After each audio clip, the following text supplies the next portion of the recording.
என்னுடைய தொலைபேசி வாயிலாக ஓய்வு பெற்ற விமானப்படை அதிகாரி திரு வினோத் இணைந்திருக்கிறார். சார் வணக்கம். சார் வணக்கம் லாவண்யா.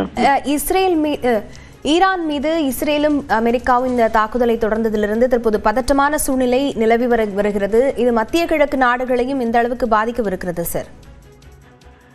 மத்திய கிழக்கு நாடுகள்ல பாத்தீங்கன்னா ஈரான் மட்டும் அமெரிக்காவுடைய கேம்ப்ல போய் சேராம தனியா இருந்திருக்கு. அது அமெரிக்காவுக்கு ஒன்னாவது ஏடுபடி வரல. ரெண்டாவது அண்ட் மோஸ்ட் இம்பார்ட்டன்ட், இந்த ஈரான்ல இருந்து வர்ற க்ரூட் ஆயில் இருக்கு இல்லையா, அதோடைய குவாலிட்டி மிடில் ஈஸ்ட் க்ரூட் ஆயிலோட நல்ல குவாலிட்டி. அண்ட் வெனிசுவேலா க்ரூட் ஆயிலோட ஒரு அட்லீஸ்ட் 2-3 மடங்கு நல்ல ஒரு குவாலிட்டியான ஆயில். அது மேல ஒரு கண்ட்ரோல் ட்ரம்ப் ரொம்ப நாளா பார்த்துட்டு இருக்காரு. அது அவரால் இதுக்கு முன்னால அவர் பிரசிடென்ட் ஆகிறதுக்கு முன்னால 2-3 தடவை இதை பற்றி பேசியும் இருக்கார். ஸோ மெயின் ரீசன் ஈரானை அட்டாக் பண்றது இதுதான் ஒன்றாவது. ரெண்டாவது இந்த அட்டாக் தொடங்குறதுக்கு முன்னாலேயே இவங்களுக்கு ஈரானுடைய ஹெட் கொமினியா இருக்கட்டும், இல்லை அவங்களுடைய கையும் காலும் மாதிரி பார்த்தீங்கன்னா நசீர் முசத்தே, இல்லை அவருடைய டெபுட்டி பிரைம் மினிஸ்டர், இல்லை அவங்களுடைய டிஃபென்ஸ் மினிஸ்டர், இவங்களுடைய எல்லாருடைய இடமும் தெரிஞ்சு வச்சு ஃபர்ஸ்ட் அடி அவங்க அடிச்சிருக்கிறது இவங்களுடைய ஹைட் அவுட்ஸ்ல தான். அதுக்கப்புறம் தான் வேற எல்லா இடத்துலையும் இவங்க அடிச்சிருக்காங்க. ஸோ த மெயின் ரீசன் இது regime change and regime complaint, இதோடைய ரெண்டு ஒரு மெயின் நோக்கமாக வச்சுதான் இவங்க அடிச்சிருக்காங்க.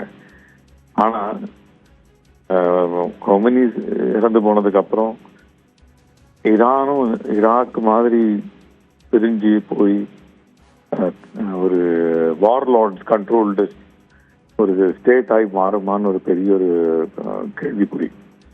இதுல ஈரானுடைய ஈஸ்டர்ன் சைட்ல பாத்தீங்கன்னா லாவண்யா, மேக்சிமம் மினரல்ஸ் இருக்கிறது ஈரானுடைய ஈஸ்டர்ன் சைடு, அதாவது பாகிஸ்தான் பார்டர்ல தான் மேக்சிமம் மினரல்ஸும் மேக்சிமம் நியூக்ளியர் ஃபியூலும் இருக்கிற, நேச்சுரல் நியூக்ளியர் ஃபியூல் இருக்கிற இடம் அது.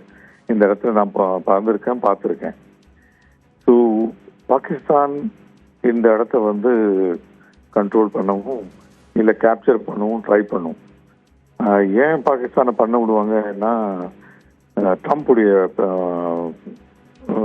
பையன் இருக்கார் இல்லையா, சன், அவரும் ஒரு பாகிஸ்தான் கம்பெனியில பாகிஸ்தான்ல ஒரு கம்பெனி தொடர்ந்துருக்காரு to capture rare earth metals and minerals. So அவங்க மூலியமா இந்த இடத்த கேப்சர் பண்ண பார்ப்பாங்க அப்படின்னு என்னுடைய ஒரு அபிப்பிராயம். whatever has happened, it's not good for India. ஏன்னா கொமினி கவர்மெண்ட் ப்ரோ இந்தியாவா இருந்திருக்கு. சாபார் போர்ட்ல நம்ம ஆயிலும் வந்திருக்கு நிறைய அந்த பக்கத்துல இருந்து. ஸோ சாபார் போர்ட்ல நம்ம நிறைய இன்வெஸ்ட்மெண்ட் பண்ணியிருக்கோம். அந்த இன்வெஸ்ட்மெண்ட்லாம் என்ன ஆகும்னு ஒரு பெரிய ஒரு கேள்விக்குறி. நம்ம ஆயில் பிரைசஸ், பெட்ரோல், டீசல் பிரைசஸும் மேலே போக வாய்ப்பு உண்டு. ஓகே திரு வினோத், இது இந்தியாவுக்கு எப்படினாலும் பாதிப்பை ஏற்படுத்தும் இந்த போர் அப்படின்னு சொல்லியிருக்கிறீங்க. பாகிஸ்தான் இருக்கட்டும் இல்லை மற்ற நாடுகளாக இருக்கட்டும், எந்த ஒரு நிலைப்பாடும் இதுவரை அறிவிக்காத நிலையில ஐநா அவசர கூட்டம் அப்படிங்கிறதும் நடந்து வருகிறது. இந்த அவசர கூட்டத்தின் மூலமாக எது போன்ற முடிவுகள் எடுக்கப்பட்டால் இந்த தாக்குதல்கள் இப்போ உடனடியாக நிறுத்தப்பட வாய்ப்பு இருக்கிறது திரு வினோத்? இதுல நீங்க ஈரானுடைய கான்ஸ்டிடியூஷன் எடுத்து படிச்சீங்கன்னா, இந்த மெயின் கிளரிக் இறந்து போனதுக்கு அப்புறம் ஒரு 3 கிளரிக் பாடி, அதாவது இந்த மாதிரி இமாம், அயத்துல்லா கொய்மேனி ஒரு இமாம் ஆக்சுவலி. அப்போ மெயின் இமாம் இறந்து போனால் அவங்க கீழே இருக்கிற 3 இமாம் ஒரு சின்ன ஒரு பாடி மாதிரி பண்ணி அவங்க ஒரு இமாமை செலக்ட் பண்ணுவாங்க, இந்த போப்பை செலக்ட் பண்ற போல. ஸோ அந்த இமாமை செலக்ட் பண்ணி அந்த இமாம் தான் இப்போ ஒரு கண்ட்ரி ஹெட்டாக ஆக வாய்ப்பு உண்டு. அந்த இமாம் ப்ரோ யுனைடெட் ஸ்டேட்ஸா இருக்க போறாரா இல்ல ப்ரோ ஐஆர்ஜிசியா இருக்க போறாரா? ஐஆர்ஜிசின்னு சொல்றது வந்து இவங்களுடைய ஒரு ஆர்மியோடைய ஒரு group, Islamic republic card core அப்படின்வாங்க. ஸோ ஐஆர்ஜிசி ப்ரோ ஐஆர்ஜிசி உடைய ஒரு கிளரிக்கை வந்து ஹெட்டாக கொண்டு வந்தால் இந்த தாக்குதல் நடந்து கொண்டே இருக்கும். ப்ரோ யுனைடெட் ஸ்டேட்ஸ் கிளரிக்கு கொண்டு வந்தால் இந்த தாக்குதல் வந்து குறைவாக இல்லை நிற்க வாய்ப்பு உண்டு. திரு வினோத், இப்போதைக்கு இருக்கக்கூடிய பதற்றமான சூழல மத்திய கிழக்கு நாடுகளையும் இந்த பதற்றம் அதிகரித்திருக்கிறது அப்படின்னு தான் சொல்லணும். இந்த தாக்குதல்களை வந்து ஈரானாக இருக்கட்டும், இஸ்ரேல் தரப்பிலிருந்தாகட்டும் மீண்டும் தீவிரப்படுத்துவதற்கு வேறு எந்தெந்த நாடுகள் தரப்பிலிருந்து சப்போர்ட்ஸ் அப்படிங்கிறது கிடைக்கும் எதிர்பார்க்கலாம் சார்? மத்திய கிழக்கு நாடுகளில் எல்லா நாடுகளும் இப்போ அமெரிக்காவில் பாக்கெட்டில் இருக்காங்க. ஸோ அவங்க என்ன அமெரிக்கா சொல்லுவாங்களோ அதை தான் செய்வாங்க.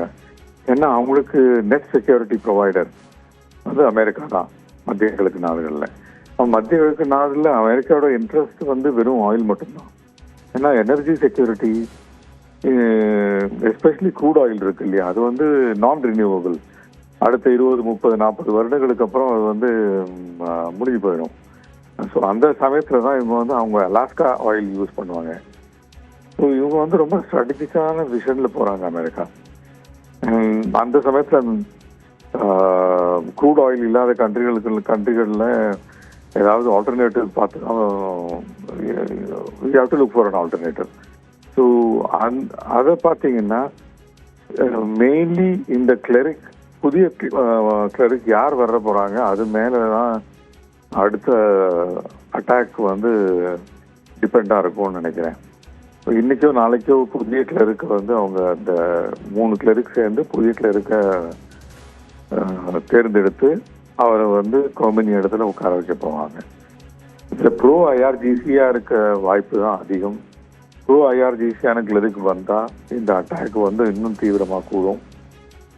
From Iran side also and from America and Israel also. இணைப்பிலிருந்து கருத்துக்களை பகிர்ந்து கொண்டமைக்கு நன்றி திரு வினோத்.